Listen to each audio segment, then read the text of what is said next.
Okay, seeing none, a roll call vote, please. Draw. Aye. Cole. Aye. LaFountain. Aye. Moore. Aye. Ockenden. Aye. 5 ayes.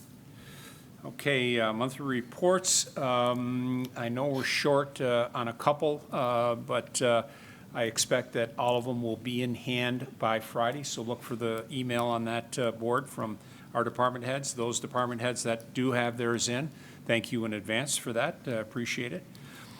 This evening, there are no public hearings. We do have a number of guests, but before we start with our first guest, I just would like to enter into the record that guest item C, which is a YMCA road dedication discussion, the applicant has withdrawn that matter, and that will come back to the board at a future date. So anyone in the viewing land that was there for YMCA road dedication discussion, that will not be discussed this evening. So we'll move on with our first guest. I think Mr. Harris is with us, Rick Harris.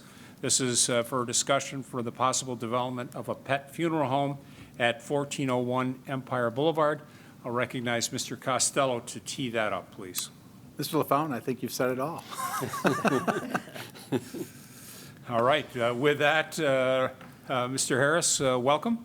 And if you wouldn't mind giving us an overview of what you're looking or proposing to do at the location at 1401 Empire Boulevard. Sure, thanks so much for having me, I appreciate it. Joel Barrett is here with me. He's going to be helping me along with this project as well. The goal for this lot is to, obviously, there's a lot of trees that need to come down, but ultimately we would like to build roughly a 2,500 square foot to 2,700 square foot structure and be able to perform pet cremation out of this facility. We've been in business now for about 12 years, and this is a site that we have in mind. So, you know, you kind of said it all. It's a pet funeral home / crematory. It's kind of an all-in-one, and I'm open for questions if you'd like to learn more about what that is. Great. Board, questions for the applicant, please. Mr. Supervisor, if I may? Absolutely. Thank you. Rick, you mentioned you've been in business for more than 12 years. You have another location right now? Yes, ma'am. So right now we are in Irondequoit, and I started the business back in 2009. Currently, we sit at a facility that's much smaller. It's about probably 1,500 square feet, and we're just kind of at the point where our community, thankfully and you know, humbly, has called upon us many times, and we're at a point where we need a larger facility. We serve about, I'd say, 18 to 22 vet hospitals on a daily basis, many in Monroe County and surrounding counties. And so we're at the point of where we need to look at something larger. So your location in Irondequoit, you would be leaving, vacating it and coming just to the Penfield location? Yes, yep, just one location, yes, ma'am. Okay, thank you. What's the closest building to this lot, Jim? Maybe a Jim If you look to the overlay here, the aerial, there's a vacant lot next to them, which is owned by the owners of Clinton Signs, and then next to that is Clinton Signs itself. On the other side is property that's vacant, is owned by the Melly family, which was a portion of the complex just to the south of that area. Okay, so that, you know, it's a precarious area going up and down the hill, you know, but how much, you don't have a lot of people coming, right? You're delivering back and forth more? Yeah, we don't. So really the overall scope of our business is, you know, out of the vets that we serve, that's where most of, you know, pet passings happen, is at the vet office. So I would say about 85% of our business is going to vet hospitals. We do have times where people need to come to us directly. It's very minimal. And when I say minimal, out of a week, it's probably a couple times a week. We do visit people's homes, but I would say 85% is probably going to a vet hospital. 5% is probably people coming to us, maybe 10, and then the other is, you know, we're going to people's residential homes for those emergencies. Sure. So how many people do you have working for you in the facility, or how many do you anticipate? Great, yeah, great question. So our business office actually runs out of the Harris Funeral Home. So I'm a third generation funeral director. We've been in business now for 75 years, just at our 75th anniversary. So our business office where I'm at right now is Harris Funeral Home, and this is where all the phones are answered and what have you. At this location at 1401, we would have about 3 people on staff there during the day. Okay. So very minimal. Is it going to be called Pets for Peace, like your commercials are? Yes, ma'am, it is Pets at Peace. And from an operational standpoint, do you operate 5 days a week, 7 days a week, operate around the clock? So that's, you know, I think we can all attest that pets are part of the family, and a lot of people have pets. Our normal business hours are definitely 9 to 5. However, we do get phone calls all throughout the hours of the night. Sometimes people are coming to us at 2 in the morning because, you know, they don't want their young child to see their dead pet in the morning. So we do emergency appointments. They happen very rarely. And same thing for us going to homes in the middle of the night. So very mimical of the funeral business in the funeral home. So we provide the same level of care and compassion to that side as well. Excellent, excellent. And Rick, all pets? Oh, yes, sir. Yep. New York State heavily regulated on, you know, not only the cremation machines, but what you can actually cremate. So in the state of New York, which most people don't know, as a licensed funeral director, we cannot own any human or human cemeteries or crematories. It's a state regulation. However, there's no regulation against a funeral home owning a pet crematorium. So my funeral home was actually the first funeral home in New York State to offer pet cremation in 2009. Got it. All right. Great. Thank you. Board, other questions or comments for the applicant?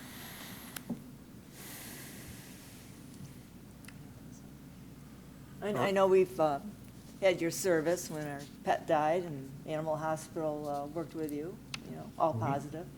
It's, you know, you don't like to think about it, but certainly something that people, especially now, people really seem to take a lot of passion for their pets, and it's certainly a necessary thing to have in this They day do. and age. I appreciate it. I mean, I just wonder, you know, is there anything, I don't know much about crematoriums and so on like that. Is there any kind of odors or anything that would impact the neighbors or? There is not, and you know, these machines that are, you know, extremely, they're probably, you know, a good 10 feet long. The machines that we use are actually built for humans, and there's many of those here in Monroe County. They are built and trained where there is absolutely no odor. There is no smoke coming from the stacks whatsoever.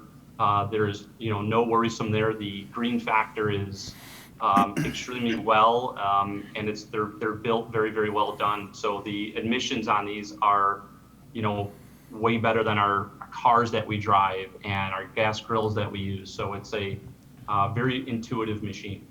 Thank you. So as I understand it, there's scrubber systems incorporated as part of that. And I think, as you indicated, Rick, anything that comes out of the stack is more from a what I'll call moisture or water droplets and no other contaminants. That's correct. It's more like just trying to find the right words here, but I would just say just natural heat emissions that would come out of, you know, any general heat service that you see. It's just ultimately energy is what we're seeing. Yep. Okay. Got it. Thank you. Rick, is that new technology that you're referring to with the cremation process? I would say as these machines are developed yearly, the technology does improve. However, the general machines that have been around for, you know, 20, 30 years, all really operate the same. You know, they're 2-chamber machines. They're green friendly. So ultimately, you know, what they have improved on is instead of running them manually with, you know, push buttons and electronics, they're all done now on computers, which is really neat. And it's, you know, they self-regulate themselves. All right, the only reason I ask is we have another location here in town that occasionally, you know, smoke is noticed and can create, you know, a little bit of a nuisance, and that's why I'm asking if maybe it's an older system that's not up It's- to. I'm pretty sure I'm aware of that facility, and completely night and day operations of that machine and our machine. Ours is run on natural gas. I believe the one you're referring to is run on oil. Okay, yeah, yeah. And Okay, so we're talking a completely different system of how they're run. So great. that's the only machine that I know of pretty much in this area that works that way. Okay, great, thank you. So we have the benefit of Mr. Ockenden being a town board member and being the current fire chief for the town of Penfield. So he wears both hats, and it serves us well as we review these different applications. So thank you, Rick. Great. Board, other questions or comments? Deb? Rick, can I just ask you a question too? That I know you answered about the emissions, but noise, is there any noise concerns at all? Because I would assume this is on the first floor building, right? That you're Yes, ma'am. doing Yep, this? it'll be all one level, you know, built on slab, and no machine, no noise that you're going to be able to hear. I mean, we have currently at the facility that we're in right now, like it says, about 1,500 square feet, and we could have that machine running, and people are coming to us to, you know, for us to care for their pets, and you can't even hear that from just, you know, the next room over. So, you know, the way this facility is going to be designed will be state of the art, and people will be able to witness the cremation if they so choose. That's always been something we've been very transparent with. When I say witness, you're able just to kind of see into the machine that it's your pet and your pet only, which people find tremendous comfort with. However, when the machine does turn on, when you're in the room, you're going to hear it. However, it's nothing that is noise bearing that you're going to hear outside or even inside the room if you're next door. So it's really, really well done. Thank you. Rick, if, you know, from a storage standpoint, you get towards the end of the day on a Friday and, you know, a pet were to come in, you know, how do you handle that until the next time that you start up, if you will? So one of the things that I'm very proud of, and we were the first to offer here in our area, is our Pets at Peace promise, which is we guarantee that the pet would be ready for you within 72 hours or less. So we are cremating just about every day. That's Monday through Saturday. Sunday would be the only day that we are not. We're extremely efficient in what we do. However, you do have a question where pets do come to us at the end of the day. We do have plans for this facility to have a really nice walk-in cooler that you would have at, you know, one of our local hospitals or florist shops where they're able to kind of keep a climate control there. We currently have that at our facility right now. Never have had any complaints on that. And, you know, the whole visual that people get of, you know, funerals and cremations, I understand where they can go, but yeah, definitely not going to have any of that. It's very, very well done. Great, thank you, thank you. All right, board, other questions for Rick? Mr. Costello, anything that we haven't asked that you believe should be entered into the record? Yes, thank you. Rick, I had the pleasure the other day of speaking with Joel and Alex regarding the proposal. We talked a little bit about some of the other features that you haven't talked about yet. I think Joel mentioned the fact that there may be a memory garden on site. Yep, that's something that we are considering as you look at the map here, you know, as we go through the planning and whatnot. On the northern side of this lot, closest to Empire, is where we would like for the structure to be. You know, there is a goal in mind to either look at property down the road and, you know, look for maybe towards a memorial garden or creating some type of memorial garden here or nature trail. So that is something that is I'm interested in. Obviously, we have to do a lot of looking here at this property of what can and cannot work. But, you know, the overall goal, Jim, is we pride ourselves at Harris Funeral Home. We've been in business now for 75 years, and we don't take that for granted. We want to build a structure that is beautiful and has great eye appeal. They did, yes, they did talk about the features associated with the structure itself. Right. The other thing we talked about was because you don't have a lot of traffic coming to the site, Right. the possibility of maybe land banking some of the parking that would be needed for a facility of that size if it were another type of use for future use, but then putting in parking that you feel you would need to accommodate Right. services and your staff at any given time. Right. So I think, Joel, did you talk about the parking in the last meeting? And Yeah, we talked about the, limited number of visitors to the site, the low traffic, that you're predominantly doing pickups, the number of employees. So the structure that we would build, being in the 2,500 to 2,700 square foot range, obviously there's probably a code requirement for the percentage of office to warehouse area, and warehouse being where his cremation machines will operate. Jim suggested that we lay out the parking based on the site size and requirement, but then which could be approved by the board here, and then ultimately only build to the needs. There might be 2 or 3 employee parking spaces, and then maybe 2 or 3 guest parking in total, with a pull around to be able to access the property from the back where there'll be some overhead doors. There's not a significant demand for parking or a need Right. to create a ton of impervious surfaces. So, the plan would be to retain as much green space in the back and, build as attractive a structure with appropriate setbacks, even though I know this district is all subject to approval from a setback perspective, but keeping the parking footprint as minimal possible for the use, but potentially banking a larger parking area to allow it to have future use to someone else at some point. right. All right, thanks, Joel. Mr. Costello, anything else? We just talked about the process that they're going through for you for the site plan review, and I'll work with Joel and Alex about that to get where they need to be, if you're Okay. supportive of it. Great, great. Rick, Joel, any questions for the board? Not for me. Joel? No, just that everything it seems like is going to go through you from an approval. It's kind of interesting being outside of planning and zoning for something like this, but I understand, and I've read in your code about your goals for this district, and I think this business and the way this property looks and its minimal impact environmentally and from a traffic perspective would be a nice fit for this area. Now we're just kind of into due diligence on the site and trying to learn as much as we can about what it'll cost to build here or remediate anything necessary on site here.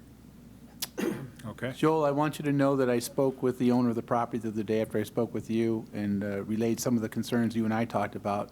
She indicated to me that she has had a Phase 1 and Phase 2 environmental audit prepared for the site, so you should talk to her about that. Yes, we did receive those last week. We're still at the point of negotiating the contract. Rick has finalized the contract with his legal, sent that over to them. We're waiting on comments back from their attorney, but I did review the Phase 1 report. Outside of, there was a little bit going on, like the ash that you mentioned, that was common for the area. There was some type of fill space being there. It seemed like mostly construction debris, various metal, glass, brick, wood. Not sure. They did do some test pits and things like that. So they did a fairly extensive environmental survey. It was dated 2013, so obviously the rules have changed, and some of the DEC limits have been modified a little bit in that time. But overall, there wasn't anything identified on that site specifically. It did reference a 1440 Empire Boulevard, that there was some type of open report there, but I haven't checked the DEC's website to see if that was ultimately closed. I'm not sure if the board is aware of what was going on at that property. Maybe there was a tank or something like that on the Melly property as well, but That issue at 1440 has been resolved. You probably should talk to the DEC about it, but it has been resolved. all right, well, that's good. There wasn't any VOCs tested. I think they also did a little bit of chlorinated solvent check. Obviously, this site has been undeveloped, at least the history that they could find back into the early 1900s. It was used for some construction landfill, so you're definitely seeing debris. To the extent and depth of that debris, I'm not sure. It has been covered with dirt and some scrub brush and whatnot since then. But it's nothing that, our firm hasn't really had to deal with in preparing a site. We've dealt with foundations, things like this all the time. So I think our kind of next steps are to Labella is reviewing those reports, Labella Environmental Group, and kind of determine if there's additional testing that's required. And then, the rest is going to be our structural engineering and geotechnical work that we would like to perform on the site to determine. His building has a pretty low footprint from a structural and a weight perspective. So I don't anticipate that it's going to be anything that's unbuildable because of the size of it. Looking at a couple different options, potentially being on piers if it is a steel frame structure, or obviously using a footer and some CMU block if we are going to go the wood route. It'll just kind of depend on pricing. If lumber comes down, we can go one direction. If it's not, then we have kind of steel frame as a backup with being able to sheathe it in a nicer facing material and dress it up quite a bit. So. Okay, Very great. good. Board, last opportunity, questions for Rick or Joel? All right, let's talk a little bit about next steps. The board will ask you to work with staff on this matter. And it sounds like you've been working with Jim Costello to date, so I just ask that you continue to do that. Keep him updated with anything, and then if there's anything from our end, we'll feed all of our comments to him and then back to both of you. All right? Great. Thank you for your Great. time. Gentlemen, much. thank you for joining us this night, and please be well, be safe. Take care. All right, Thank you. take care. Cheers. A second reminder that if anyone's on the line for the YMCA road dedication discussion, that matter has been withdrawn. We'll move on to item B, and this is the RG&E request for a gas easement regulator station at 1164 Whalen Road. And I'll next recognize Mr. Valentine, our town engineer and planning director. Mr. Valentine. Thank you. So we received a request. Brittany Tait is with us this evening. She's with RG&E in the gas division, and she sent in a request, and I'll pop up the area in a moment, for an easement for a gas regulator station on a property that the town owns at 1164 Whalen Road. Pulled it up here. It's at the corner of Saybrook Drive, Whalen, and then 250's over here. So I'll share her request screen. Ignore that.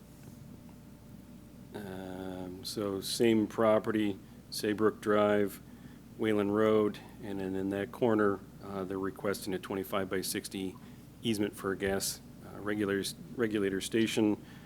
She provided the sketch as well as kind of showing that property we own there.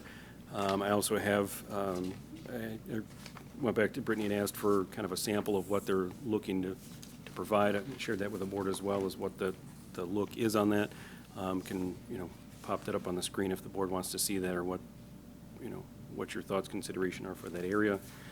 As far as on our end, that is on the lower end of the Country Club East. There's a pond there it's north of that, so that would be kind of on staff's end of consideration is where that locates. We've got a little bit of a pond, so whether an underground station worked or whether possibly it made it more sense for an above ground station in that location, but obviously open it up to the board for your questions, and we can let Brittany share her thoughts. And All right, Britt, welcome. Great to see you. Things look quiet at your house. We're keeping an eye on your husband, so we know where he is. And hopefully your little guy is occupying himself and not having too many problems tearing all the fine work that your husband's done at the house. So Yeah. please go ahead. Okay, so we're looking for an easement on 1164 Whalen Road for a regulator station. The sketch that Mark can share that I sent is of what would be seen above grade is 1 5 by 11 foot structure that would hold our regulators. And then there would also be 2 3 by 3 foot structures that would hold the control mechanism to ball valves. So that's being shared on the screen now. So it would look similar to that. The intent on this property would be to leave as much grassy area as possible, and it also wouldn't need bollards. So some of that picture isn't isn't the same. But in general, the structures and the spacing would be the same. We're looking to do this work to replace a station that we have just east of VIII Road currently.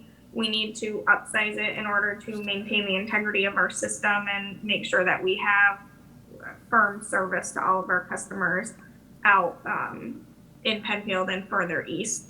So that's why we're looking at this location. We need a little bit more space in order to install the larger pipes and equipment that we need to ensure that service. Okay. Board, questions for our friends at RG&E? Sure, maybe, can I ask a question here?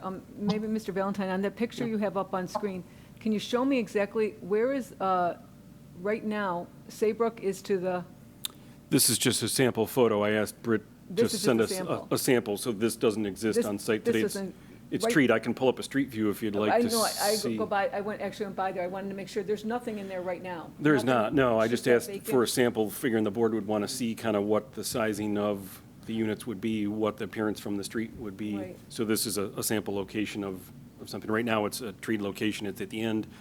We do have an overgrown pond that's kind of north of that treats the drainage for that area.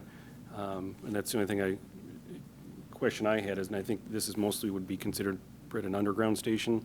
So most of the Yeah. infrastructure's underground. Looking as, if the board was comfortable with that looking going forward, knowing there's a pond nearby, would it make more sense to have an above-ground station that obviously would have more surface appearance? And I didn't ask for that, previously, but, would that make more sense? Or obviously, could work with RG&E on what they need for drains and, just if our pond has an excess of water in it, I just want to make sure that doesn't impact, their underground vaults that they have. So I drove in there and looked, and tried to look at the, where it would be on Saybrook coming in, and with that pond, I can't visualize how So big it's that, East of it, and then I think most of it be oriented kind of north-south, rather than, that other picture was east-west, so it would kind of tuck in, going back into the property a little bit more than being, so when you're driving in Saybrook from Whalen Road, you will not see this? Mark, can you do a Google map? yep. Thank you. Thank you, Andy. Just one moment. Get on the right road.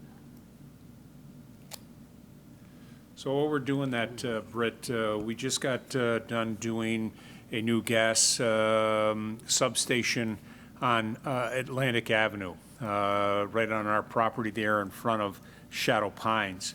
And if I think about that site today, and I think about what you're looking or proposing on this site, how do they compare from a perspective from my end? So that one was considered a below ground station. So Okay. very little of it is visible from the road, and everything is an at grade with covers. Ours, with the 5x11, we get our important equipment out of the ground so that we don't have to worry about flooding. So anything that's below, the structures that I'm proposing are holding all of our important relief mechanisms that are going to ensure that we don't overpressurize and that we can safely distribute the gas. So you would see a little bit more equipment on this site than you would on that site. Again, it's still fairly minimal though, just the 5x11 structure. And we can get that painted to an appealing green so that it blends in with the trees. Yeah, that was kind of what I was thinking when I looked at the site at first, was if this was painted green, these structures, you would hardly see it along because it is so treed in that area. Sure.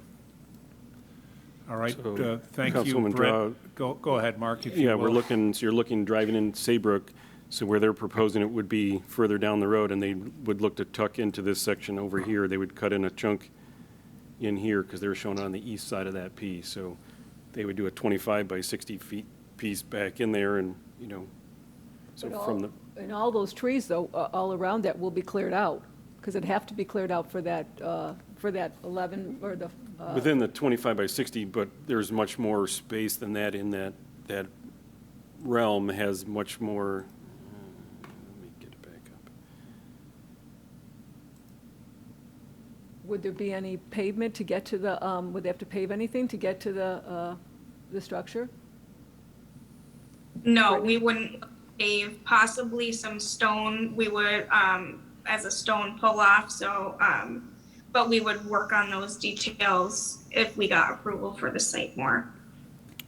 So Britt, it might be helpful for the board to understand maybe how regular you might go to the site, what you would have to do at the site when you go there, just so the board has kind of a sense of the kind of the comings and goings. Sure, so, construction-wise, obviously, we would be there pretty frequently. Once it's up and running, though, ideally, we would go there with just a regular truck once monthly to change our chart recorder, which checks our pressure. And then we would have a couple of trucks going there once a year to do a larger annual inspection on the station. That would be the only regularly scheduled maintenance unless there were some type of emergency that required them to go out to site. Now, though, a lot of that is controlled electronically, so we are lucky that we don't need to have as many people on site anymore. We have a center out in Binghamton that can change the pressures and close valves and operate that station pretty much remotely for anything that we need. Okay, all right. I think you have some Yeah. more questions. I just pulled up the sure. dimensions. I don't know if you can see it on here. So we've got about 218 feet is the width of our property in there. Okay, They were looking for a 25-foot wide easement in that by 60-foot deep. So just to kind of give you some dimension on that, they would be, in this area in here, which would leave a substantial buffer of trees that would not need to be removed or cleared in that. There's actually a little bit of a drainage channel here. They would be on the other side of that, so the drainage channel and that would remain. The only question may be is if, depending on where it clears, is whether, some buffer trees, if that whole area gets cleared out to the adjacent neighbor there, or maybe a couple of arborvitaes, but that could be 'cause- site determined at the end, is once they kind of get done with their construction, and we could do a site visit and, determine whether a couple of, arborvitaes or some sort of, shrubbery on that end, just to kind of buffer that, that neighbor that's on the end if this, by the time they get up that 1176. space. yeah. Yep. Okay, So Brittany, I had one other question too about it, and I only asked this because I have a box, I don't obviously have something that big, but I have those boxes in my front yard and for my subdivision or for my street area. So I know the noise they make, and when I'm going out, when I'm at the end of the driveway and I can hear the noise on that. Is that something, this unit will make a noise consistently? So you will hear gas flow, again, keeping the majority of the piping below grade helps with any noise. So we do have a requirement that the noise emitted from the station can't be over 65 decibels. And we make sure to stay well below that. So you shouldn't be able to hear it. If you're close to the station, you'll hear kind of a whooshing sound of the gas flowing through the pipe as it comes above grade. But keeping it as much below grade as possible, other than that key equipment, will minimize the noise. And this station is called for to put silencers on that equipment, so it will be even quieter.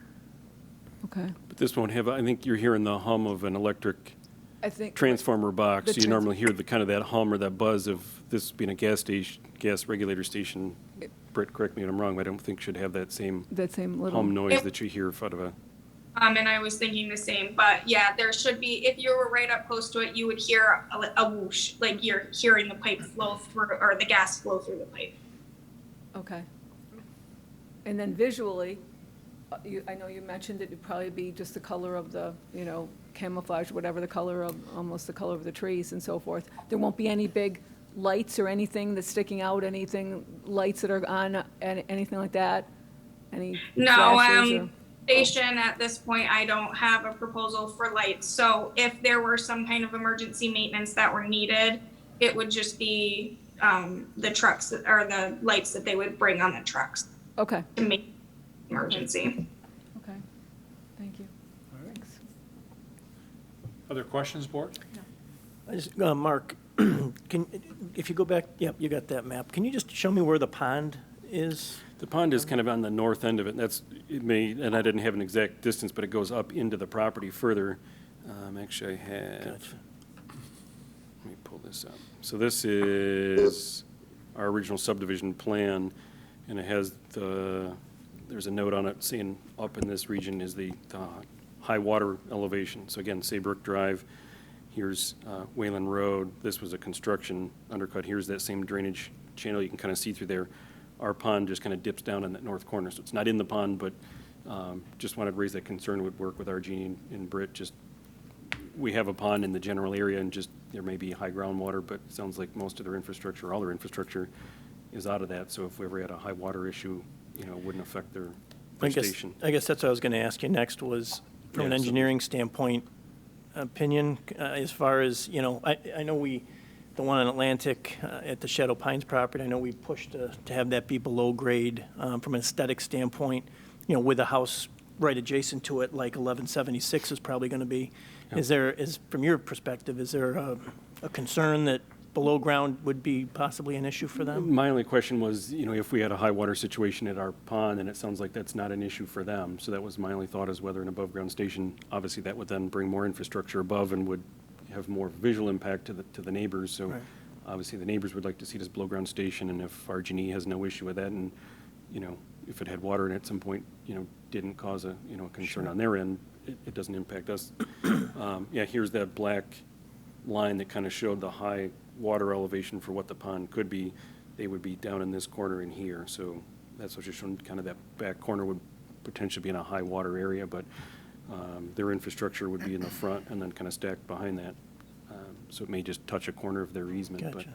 but if that's not a concern for them, Right. we're good on our end. So is there a possibility, recognizing that we have to maintain that ditch that runs north-south along that area, and periodically we have to take trees out to do that? And if we take those trees out, there's probably a 20-foot swath or 10-foot swath on either side of the ditch. That leaves a small swath, then you've got another swath that's gonna be open to accommodate the system. I'm just wondering if we could shift everything over a little bit away from the neighbor, keep a buffer there, and then, you know, obviously it can't be that close to where we have to do the work in the easement area or the ditch area, but getting it further away from the neighbor so that, you know, it's just not taking away all of the landscaping that's in that area.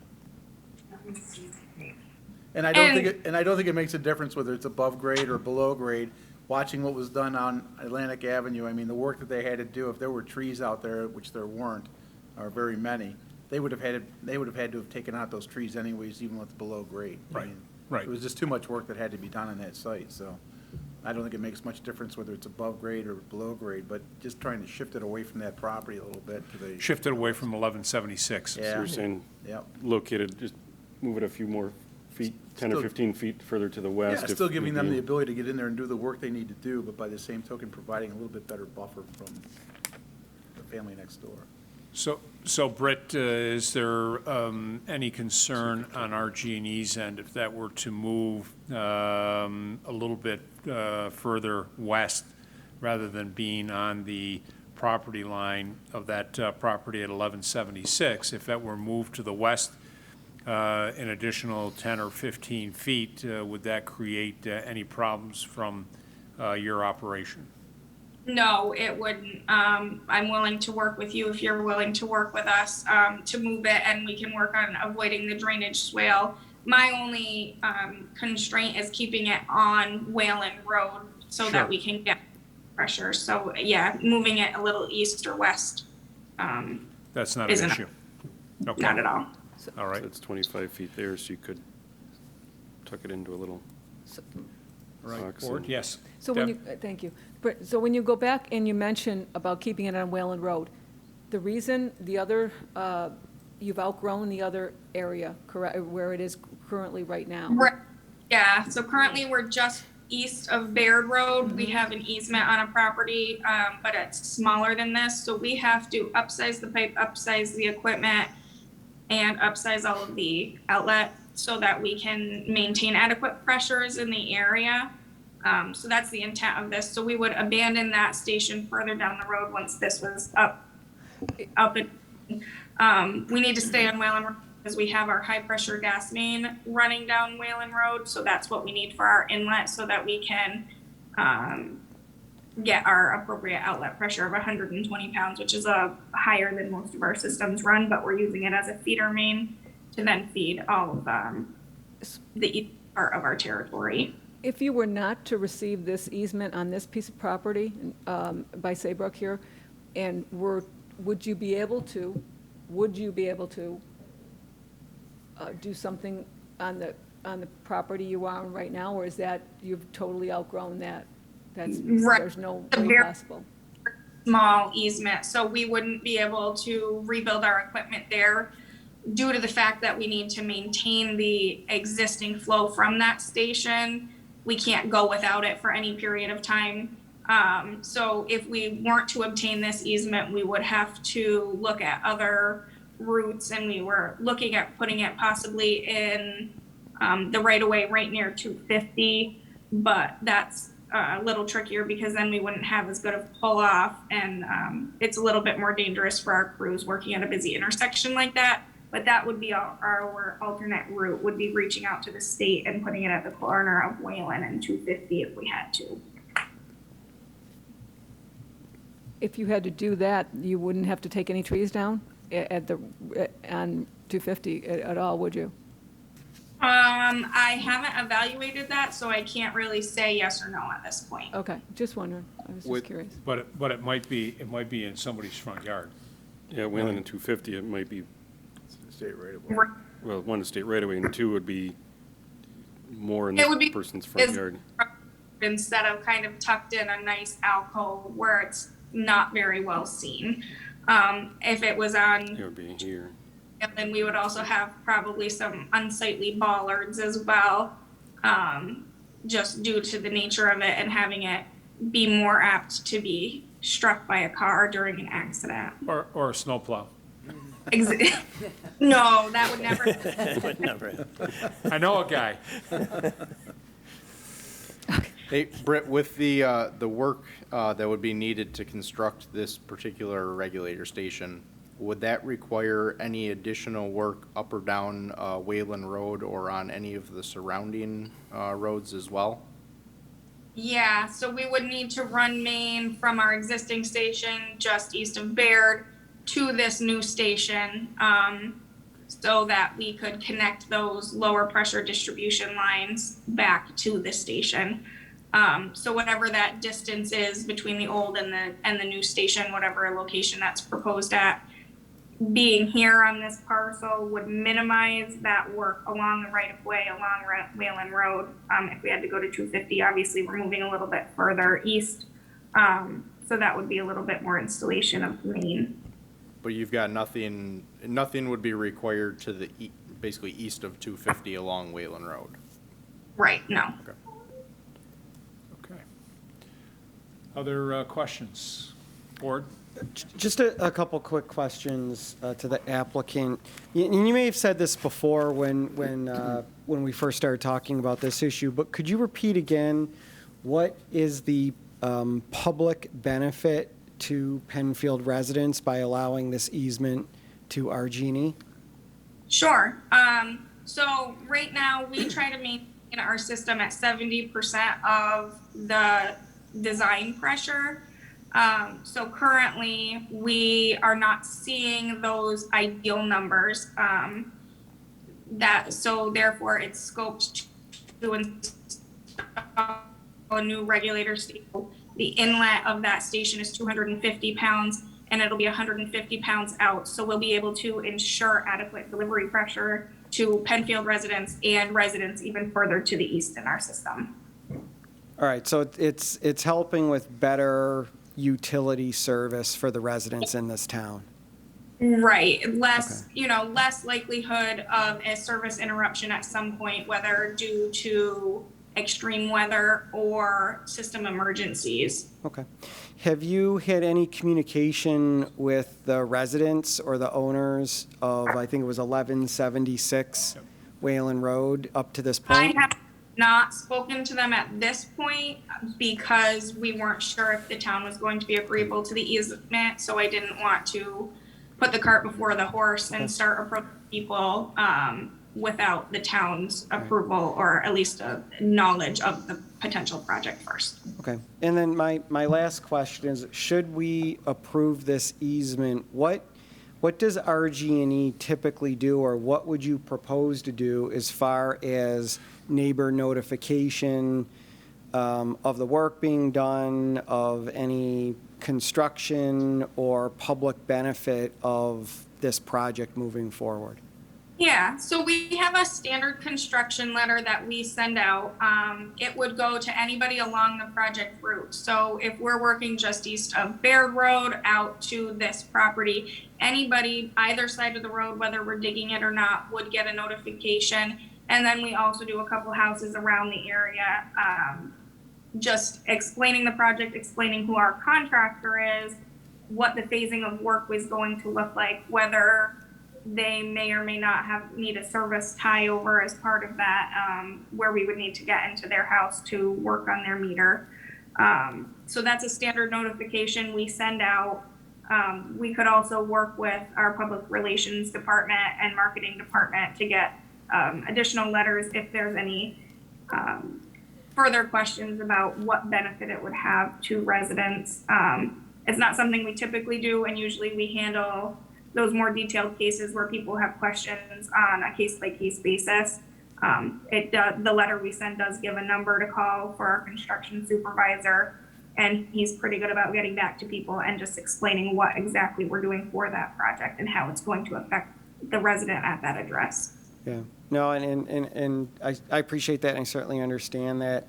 I've always been a proponent that, you know, in a situation like this, being a little bit more proactive in letting the residents know what the public benefit is may mitigate those amount of phone calls and emails and questions and concerns when they know that this project, the end result of this project, will mean better service, more reliable service, lessen the amount of outages, things like that. It just kind of lets people know, oh, this is a good thing and I support it, versus, you know, the emails and phone calls and social media, and then RG&E is now forced to be a little bit more reactive versus being a little bit more proactive. So, and I'd be happy to provide a copy of the letter that we generally send, because it does address some of those issues. Right. You know, just off the top of my head, it says, while we understand that there might be temporary inconveniences, this is to better the system, and we hope we can work together to achieve that goal. So I would be happy to provide that to Mark, and maybe he can pass it along to the board just to review prior to construction or prior to approving this easement, if that's the board's wish. okay, thank you. All right, board, further questions for Brett? Actually, just a question, the land, did the town end up becoming the owner of the land after that subdivision went in? Is that kind of what happened? And so there was never a plan, this property never had any other reason for being there for the future?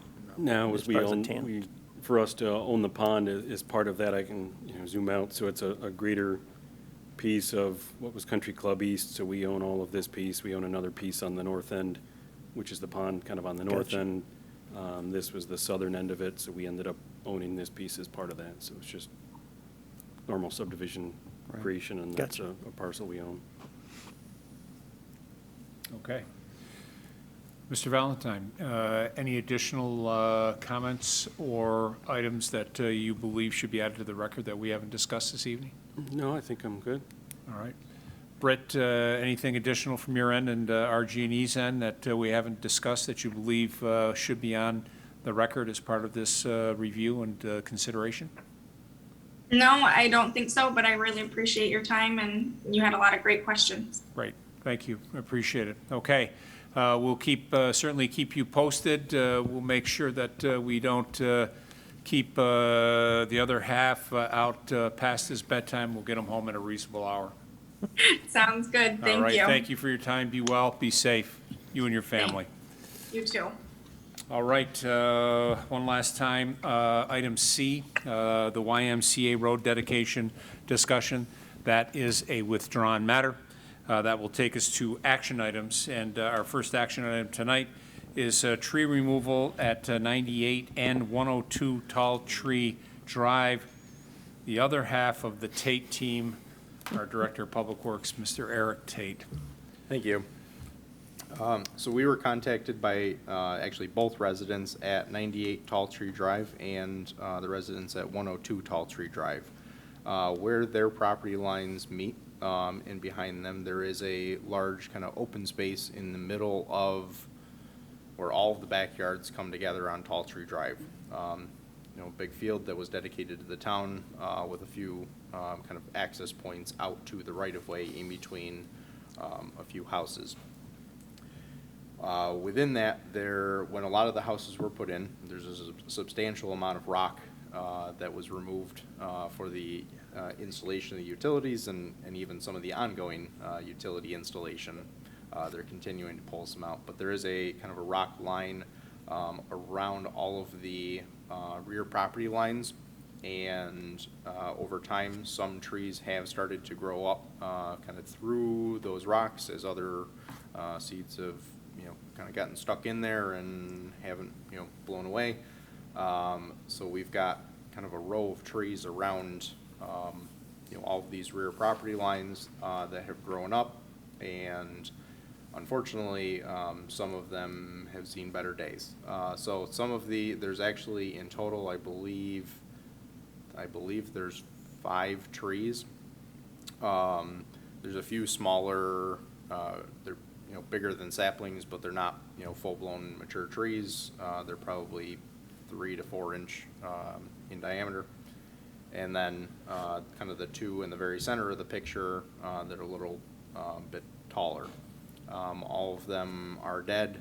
Both neighbors understand that it's the town property, and we have actually gone out and I already have release forms that the neighbors have signed indicating that if this were to be approved, we would go back, we would remove and take down the trees that are currently on town property behind their property lines, remove all of the debris, that we will be leaving the tree stumps, and that no replacement trees would be planted, again, if this were approved. Both owners at 98 and 102 Tall Tree Drive have signed that. So we've got that, in writing, that they understand and fully acknowledge what the expectations would be, again, if the board were to approve this. Okay, board, tree expert, thoughts, comments, questions for Mr. Tait? No, I think the fact that you've got it in writing is impressive. And I appreciate your efforts on that, so there's no misunderstanding as to what the expectation is after the town's done. So thank you for doing that. Okay, other questions? Go ahead, tree expert. I'm trying to be a tree saver, but most of them are dying, so we got to I know we have to do something. Eric, you're going to do this, the town, you're going to do this yourself? Our crews will be doing this. Okay. Would take them down because it's a big open field behind. We've got the ability to drop them into that field and then clean up, from there. Great, okay, thank you. So I see Mark is calling up, and Mark, if you will, Give a location. and then So they're highlight for us the 98, 5-mile tall 102, tree, and if then- you could. Right in this corner here. So there, Some of those there's where trees right you are, there. board. Yeah, it's a blur, but And Eric, just to reiterate what you said before, this is at the neighbor's request? Yes. Okay. Yeah, we don't go looking for trees. They come in on their own.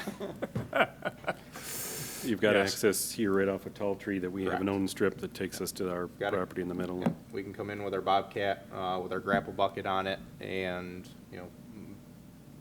basically leave kind of no trace that we were in there. Aside from a little bit of sod damage, we could throw some seed down and Okay, go from there. Yep. board, good? Yep. Yeah. Looks good. Entertain a motion? I'll motion, or I'll move. Second. Yep. Moved by Councilperson Moore, seconded by Councilperson Ockenden. Seeing no further discussion, I'd ask for a roll call vote, please. Draw, Aye. Cole. Aye. LaFountain. Aye. Moore. Aye. Ockenden. Aye. 5 ayes. Okay. Thank you very much. Item B, this is Greenlight Networks easement request. This is at 46 Autumn Oak Circle. And back to Mr. Tait once again. Thank you. And Mark's pulling up the, kind of the sketch that had been sent over with some of the future build-outs that Greenlight is looking to do throughout the Penfield community. One of them is, off of Autumn Oak Drive and Pondview Drive, with Pondview being a private drive. To be able to get down to access the properties, they're requesting an easement that actually kind of parallels the private drive itself on the west side, kind of snaking in between the private drive and our pond, just to install their conduit to come down and feed the houses on that private drive. They will, in the map shows kind of, in yellow, the sketch and the proposed route for that conduit. It would be directionally drilled. It wouldn't be, contractor wouldn't be coming through and digging a trench. So at the most, you'd probably see, one hole out near Autumn Oak and then kind of one up near the first house, as long as they don't hit any rocks the size of cars in between. They would also be continuing up Autumn Oak Circle, but all of that work would be within the right-of-way. So that's why, even though this sketch does not show it, they would be continuing to feed the other houses in the circle and the cul-de-sac as well, just not needed for this easement itself. So they'll continue down Autumn Oak to On that service same in side the of the right road. of way. Yep. So the piece is this piece south of Autumn Oak Circle. Yep, they're proposing running on the south side of Autumn Oak and then teeing off and running south out of a flush mount junction box is their standard. They're also standardizing that all underground conduit has to be directionally drilled, and there's very few contractors that are being allowed to approved to do the work for Greenlight. I've been working with those contractors and doing a great job elsewhere. And Greenlight is working with LaChase, I believe, is their project managers to manage Yep. their work. Yep, they've partnered with LaChase Construction and actually formed Greenlight LaChase as a company just to act as a project manager and oversee the actual construction of all of their underground build-out projects. And it's safe to say all the homes on the east side of Jackson Road Extension will not have Greenlight available? You haven't gotten that level of detail yet from them?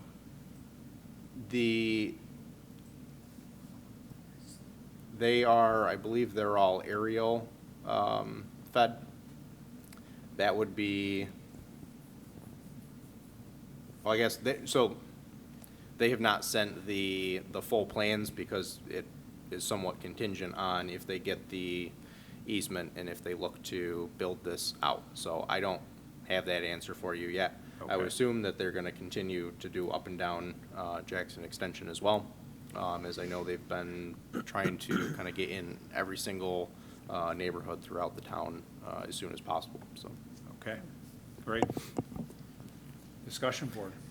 No, I think this is great. I think this is a good partnership. I know Supervisor LaFountain, for years you've been working with Greenlight on trying to get them into Penfield. They are into Penfield in multiple neighborhoods in Penfield. I know you've met with the CEO of Greenlight quite a few times over the last couple years, and I think that we're seeing more and more fruits of that labor and your ability to have a good working relationship with Greenlight and promote Penfield to them is a good market for them to be in. Clearly, there's demand for Greenlight to be in Penfield. I think everybody on this town board has heard that from residents.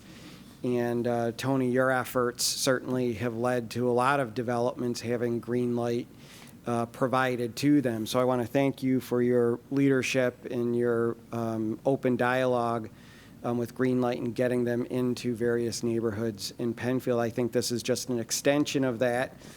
And Eric, I know you're not authorized to speak on behalf of Greenlight, but I certainly hope that by us assuming that this board approves this, it leads to more expansion of Greenlight, per se into Woodland Way or Rolling Meadows or the other neighborhoods in this vicinity, should the neighbors and residents in those particular areas or parts of town desire to have Greenlight. So I'm excited to see this happen. I'm excited to see Greenlight expand more and more in Penfield as every other town in Monroe County is seeking their services at resident requests. And certainly, Tony, I think you've been very proactive in working with Greenlight to get them in the town and get them into a bunch of different neighborhoods. So I certainly would support this moving forward. Okay, thank you. Other discussion, board? No, is there a motion? Yeah, I would love a motion. That I'll sounded move like it. a great motion right there. I'll second. All right. It's been moved by Councilperson Moore, seconded by Councilperson Cole. And seeing no further discussion on this matter, I'll ask for a roll call vote of approval.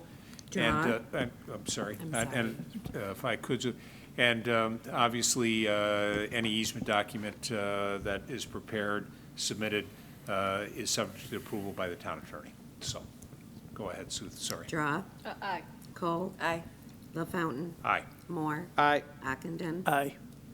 5 ayes. Okay, great, thank you, Sue. Item C, this is an extension of an easement for a building encroachment at 1807 Penfield Road. Mr. Costello. Thank you. Most recently, we received a request, which I did not know existed, and I should have because I've been here since it happened. In 1980, Mr. Blvd at 1807 Penfield Road has a building that actually encroaches a portion of it 6.65 feet into the right-of-way of Mott's Lane. In 1981, he approached the town board and requested an easement to allow that building to continue to exist there as it had been for, almost 50, 60 years at that point in time. The town board agreed to do so and granted him a 40-year easement. 40-year easement, we still have some time on that, but he is about to sell that property to another party, and the party was concerned about the easement. He approached me, and I then talked to Mr. LaFountain, Mr. Horowitz, and Mr. Lyons to determine what the value of that easement would be if we were to extend it. Based on recommendations from Mr. Lyons to Mr. Horowitz and Tony and I, we determined that there would be an upfront payment of $3,750. We would extend that easement for another 50 years. He still has 10 years left. I'm sorry, it was a 50-year easement. He still has 10 years left on that easement. And then what would happen is that would extend for another 50 years after that period in time. So I think we've come to an arrangement which we think is fair and equitable. I think he believes it's almost fair and equitable, but he is there for it. And we are looking for you to authorize Mr. LaFountain to sign that easement once Mr. Horowitz has completed it. So questions for Mr. Costello? I just have one question. So Jim, so this is for the new owner that's buying this property, that will be under the property, the new? It runs 50? with the property, It not runs the with owner, property, so yes. he should sell it 3 or 4 times? It's still If he were to sell it, it would run with the land for that period of time. That's why we're asking for the upfront payment, because we don't know what's going to happen over that period of time. The other component is that Mr. Horowitz is concerned about is if, for instance, something happens to that building where it's decided that it's no longer needed, they want to tear it down, that any new structure would then have to be replaced within their property and not within the easement area. That was my That's next good. question. Okay, thank you. Okay. All right, seeing no further discussion, Sue, I'll ask for, excuse me, I'll ask for a motion. Thank you. Moved by Councilperson I'll Cole, second that. seconded by Councilperson Draw. Seeing no further discussion, I'll ask for a roll call vote of approval, please. Draw. Aye. Cole. Aye. LaFountain. Aye. Moore. Aye. Ockenden. Aye. 5 ayes. All right, we will go to item D. This is a request for rezoning for a portion of 125 Panorama Creek Drive. And Mr. Costello, once again, please. Thank you. Recently, we did talk to the owners of the property at 125 Panorama Trail. They've indicated a desire to rezone approximately 7 plus or minus acres of the frontage along Panorama Trail and the frontage along the ramp leading onto 441 from Panorama Trail. I think the board was waiting for us to get back to you with some kind of a recommendation from the Comprehensive Plan Update Committee. Mark and I did meet with the committee on June 1st last week. The committee is in agreement. There are probably 5 or 6 recommendations they're going to be making to you over the next several weeks. But they did make a recommendation that it was appropriate for this property to go into a general business zone, as most of the properties around it, as you can see, are already zoned general business. This property at one time was actually zoned general business. You might remember at one time there was a hotel proposed for this site. This is now kind of a vacant parcel. Much of the land is also being utilized for a retention facility to accommodate the development further to the west. So we're bringing to your attention that their desire to move forward. They've already asked for an application for rezoning. We're just making sure that you're comfortable with us accepting that application to move forward. That's probably why it's on an action item issued this evening instead of just an informational Yep, item. absolutely. Okay, questions for Mr. Costello? This matter has been discussed, also here recently reviewed with the Comprehensive Plan Committee. As Mr. Costello indicated, it had previously been zoned general business. And so the question on the table, is the board comfortable with moving forward with an application to rezone that piece of property? Because the application will come to us. That It is will correct. come to you, and prior to it coming to you, you will also be receiving a memo from the Comprehensive Plan Update Committee indicating that they are supportive of it. And it's currently zoned, Limited business. so it was general limited business, then. I'm sorry, limited industrial, excuse me. All right, so it went general business to limited industrial back to general business? That's correct. Okay. I'm comfortable. Okay. All right. I move we accept. Okay, so moved by Councilperson Cole. Is there a second? I'll second. Seconded by Councilperson Moore. Further discussion, board? Any additional input for the record, Mr. Costello, you believe is appropriate that we haven't discussed? No, other than the fact that, as I noted, there will be other proposed applications coming to you as time goes on here, and once we get that memo done to you. Okay. Okay. All right, seeing no further discussion, I'll ask for a roll call vote of approval, please, Sue. Draw. Aye. Cole. Aye. LaFountain. Aye. Moore. Aye. Ockenden. Aye. 5 ayes. All right, we'll move on to information items. We have 2 this evening. The first one is timber harvesting application for 1385, 1387B, as in boy, and 1423 Empire Boulevard. And Mr. Costello, and you probably have some support from your colleagues Valentine and Tait I do for an indeed. update on this proposal. Yes, I'd like to make the board aware of the fact, and the public aware of the fact, that I've recently been in discussions with an individual who's interested in managing a timber harvesting project on some properties on Empire Boulevard. We met this morning, and I will go through those properties individually with you, but we met this morning with the harvester, who, number one, is looking to, he initially was looking to do 3 properties. I just received an application, or I'm sorry, I received an email from the owner of 1423. 1423 is a property that has got zoning on it that is R120 and LaSalle's Landing. That is one of the properties that the committee looked at and is going to make a recommendation to the board to allow it to be all one zoning of LaSalle's Landing. They've indicated that they would like to construct a small townhouse project on the site. He also somehow got involved with the timber harvesting proposal. He was going to look at doing this. I received an email from this afternoon at my request to withdraw his application for timber harvesting at that location. As you know, Mr. LaFountain, you attended that meeting this morning. We indicated that we were very concerned about the fact that there'd be timber harvesting on that site prior to him coming to the board for a rezoning and then potentially site plan approval. We don't know exactly how it's going to be laid out yet, but we certainly don't want to take away any trees that don't need to be taken away as part of his development proposal. So he agreed that that was probably a good tack to take, and he has requested that that not be considered as part of the timber harvesting application. The second property is the Melly property. There is a hill area, and a lot of this is hilly area, believe me. Anybody who lives in that neighborhood knows. They are looking to take down some trees in that area where Mark has got the cursor. There's very mature trees on that site. They feel that, number one, it's probably good wood for them to take. But secondly, if it goes much longer, they think that it's going to go to a situation where there will be hollow areas and the wood would not be valuable for anybody at that time. We are going to be working with them to make sure that those neighbors know what's going on there.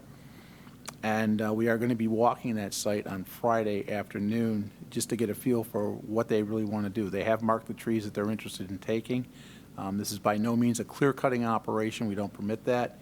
These are individually selected trees that they'll be taking off the site. Initially, there were going to be about 500 trees. With the 3 properties involved, now with the one dropping off, they're down probably less than 400, in the 350, 360 range, something of that nature. But it indicated where Mark is right now, that's an area of their interest. And then further south, there are a few trees that are going to be taken down. Keep going down south, Mark. This is property at 1555 Creek Street. There's a very large home at the end of that street. There's a wood lot beyond that, and they're interested in taking some of the trees out of that wood lot. And then finally at 1387B, this is an area that I think is going to be the majority of trees when all is said and done. They're going to identify for us exactly how many. We're going to be out there on Friday looking at that. My intent is to obviously go through the review process. There's a seeker issue here.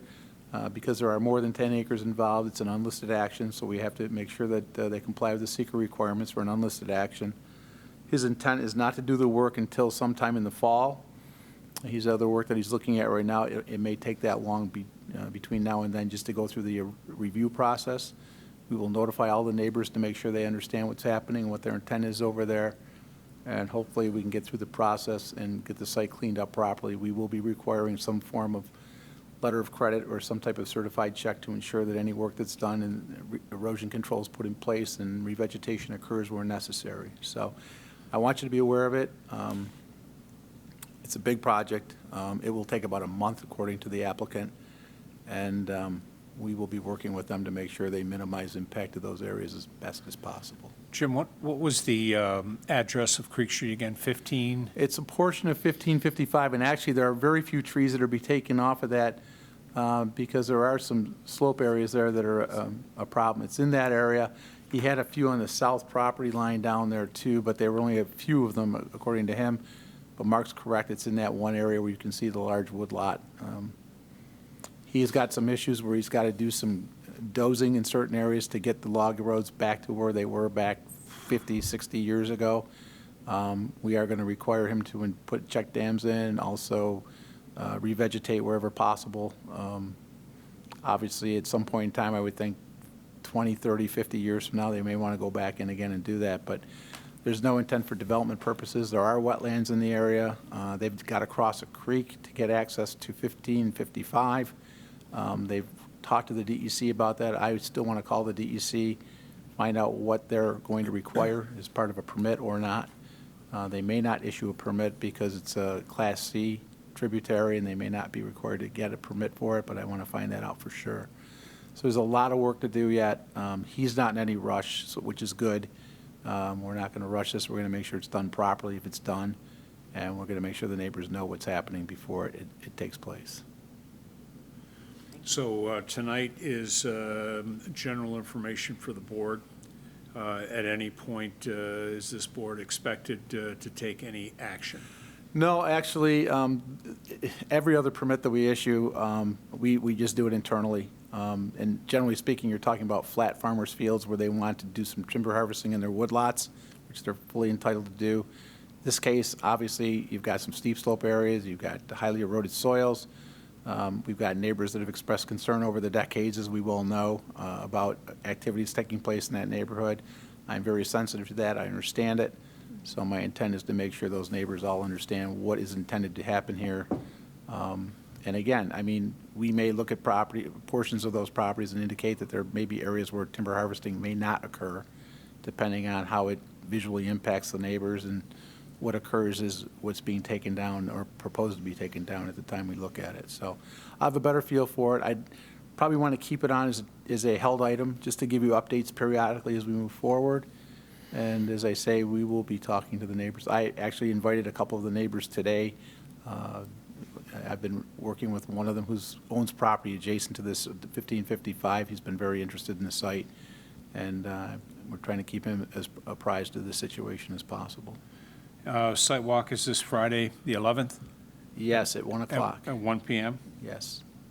So our tree expert on the board may, if available, may walk the site. He's probably already walked I'd it. love to. More than welcome. I You're would more love than to. welcome. Can I ask you what kind of trees are down there? Just wondering. There's several I mean, what different kind of- species. Like larches or? anything? Yes, they're very large trees. Larches, I was wondering what kind of. They, trees. yeah, they're concerned because they're so large that they think that they're in great shape right now, but if they wait a few years, they may lose their value because they'll start having hollowness in the middle of the trunk, that type of thing, which they don't want to have happen. But again, the big thing is right now their intent is to top the trees that they're going to take down. They'll cut down the trunk, take that away. A lot of the foliage will stay on site. It's not being taken off. It's not being chopped up or spit out all over the place. They want to keep it and kind of leave it as habitat because they know that it'll be utilized by what's down there. But we've got a lot of work to do on this project before we move forward. So what I heard when I stuck my head in at PRC today is that there are some ash trees, but a majority of the trees, I believe, are tulip poplar, That's right. is what It I, said red oak. yeah, And some red oak. Red oak, poplar. Said there's some hardwood maples that are in the site, but as you said, there are some ash as well that they'll be taking those down, as a safety issue, that obviously a lot of those have died, and, would take those down just as for safety as part of that. But as part of today's discussion, also had several members of the Conservation Board sit in on today's PRC meeting. So the Conservation Board is looped into this conversation, and I believe will be also joining on the site walk on Friday. That's and I correct. think if I recall, I think I saw 3 of the members from the Conservation Board here today. That's right. They indicated about 10% of the total trees they're taking down are probably dead or dying trees. The rest of them, they feel, are very healthy, so. So if Councilperson Draw is looking to catch up with you at 1 o'clock, where would she do that? We're going to be parking in the parking lot at Melly Brothers storage site, right down about where Mark is there. You're more than welcome to join us. I will be talking to Linda Bykirk tomorrow, just to make sure she knows that we're coming. She's one of the applicants, so I'm sure she'll be supportive of that, but I will ensure that we're allowed to go on the site with her permission and walk the sites. Okay, great. Questions for Mr. Costello? Jim, just to confirm, obviously, none of this is town-owned land. No, it's all privately owned. All right, and so does this type of activity fall within a property owner's rights? Yes, they're all within EPODs. The EPOD permits are not prohibitive, they're regulatory permits. They have to meet the criteria that's outlined in our code to allow these to be issued. So they've got some work to do. They've got a lot of homework to do yet, but he will. And the seeker process. And the seeker process. They've got to go through to make sure they're not going to create a significant impact to the environment. It's interesting because some people feel that this is how you do preserve the environment. Others feel that I don't want to lose my 60-year-old tree that's in my backyard. So yeah, it's an ongoing battle, but we will work to ensure that they comply with the requirements of the code and also the state environmental review quality requirements as well. So it's going to take some time to get through the process, but we'll do it right and we'll make sure that it's done properly. Okay. Okay. At the request of Mr. Costello, we'll keep this as a held item, and no action required this evening, but we will keep it as a held item and look forward to updates after the site walk. Certainly. All right, thank you. Yep. Move on to item B. This is LaMagna letter, notification of utility companies for work on properties. My name is attached. Jim and I have been working on this.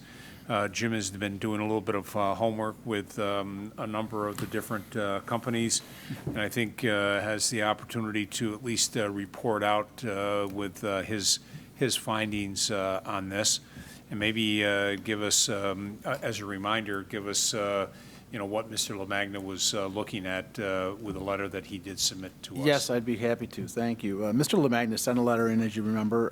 He was concerned, and on several occasions, different utility companies came to his house to try and gain access through his property, which nobody has an easement to gain access to a pole that's in the rear of his yard. On several occasions, he's had to tell them that they're not welcome because they have not made any contact with him prior to coming. And secondly, there is no easement on that property to gain access to the pole. The pole access is actually at the end of the street, coming in off of, I believe it's Scribner, if I'm not mistaken. So he wrote a letter to the board and to Mr. LaFountain and I, indicating his concern for some type of policy to be put in place or regulation to be put in place that utility companies notify the people that they're going to approach prior to the time that they do it, or knocking on your door at the last second, and giving them a specific date and time that they would be there, or at least a reasonable date and time that they would be there, to talk to them about the possibility of entering onto their property for the type of work that would need to be done. We've had situations where over the last couple of years we've had Frontier working in town. We always have RG&E working in town. We've had Greenlight now coming online. And there's a couple of others, I think. And the problem that you run into is that these companies, particularly Frontier, hires subcontractors, many of whom may not even be in the Rochester area. I know there was a group from Albany working here probably last winter or so. So I had the opportunity, which was not a lot of fun, but I had the opportunity to contact their regional headquarters in Norwalk, Connecticut. And I did talk to a very nice lady who indicated that, number one, she checked out the fact that we did not have anybody from Frontier working in the town of Penfield currently. But when they did come in, the neighbors that were concerned about this, aside from Mr. LaMagna, felt that felt that Frontier came onto their property without an easement. Looking into it further, they actually did have an easement. Luckily, the family was out of town. They were in Florida for the winter time. But there was an easement in place to be able to get access to the poles. Mr. LaMagna is just, again, looking to see if we can get some type of policy in place. The lady in Norwalk, Connecticut was very helpful, but she really did state that it's almost impossible based on situations where you have subcontractors coming in. They don't know the area that well. They are always subject to weather conditions, so if they tell you they're going to be there on day 1, they may be there on day 14 instead because of what they've got to do to catch up from day 1. She said that she would contact her subcontractors as best as possible prior to them coming to Rochester or coming to work in the town, which I thought was very nice. I do have her contact information, and I will stay in touch with her. I did talk to some people who have had some issues with Greenlight. Actually, they turned out to be good issues because Greenlight came in and accidentally cut a sprinkler head, was more than willing to go in and fix it. Luckily, one of our comprehensive committee members had the ability to fix it himself, but Greenlight did compensate him for his effort and also gave him the ability to tie in for free, which I thought was nice. So there are people trying to make an effort here, trying to make it a better situation in terms of contacting property owners where they can. I haven't had any contact with RG&E, but I know RG&E, Britt tonight was talking about the fact that they do send out letters.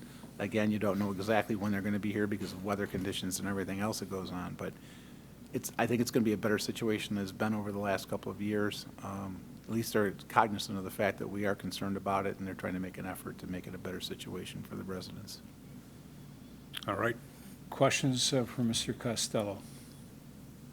No, I think it makes total sense. RG&E does send those letters. I mean, I've received them. In the town, how about Eric? I mean, they send out about gonna work on the road, gonna work on our streets, and there's a whole list of all the streets. And so, that kind of notification, some work is gonna be done.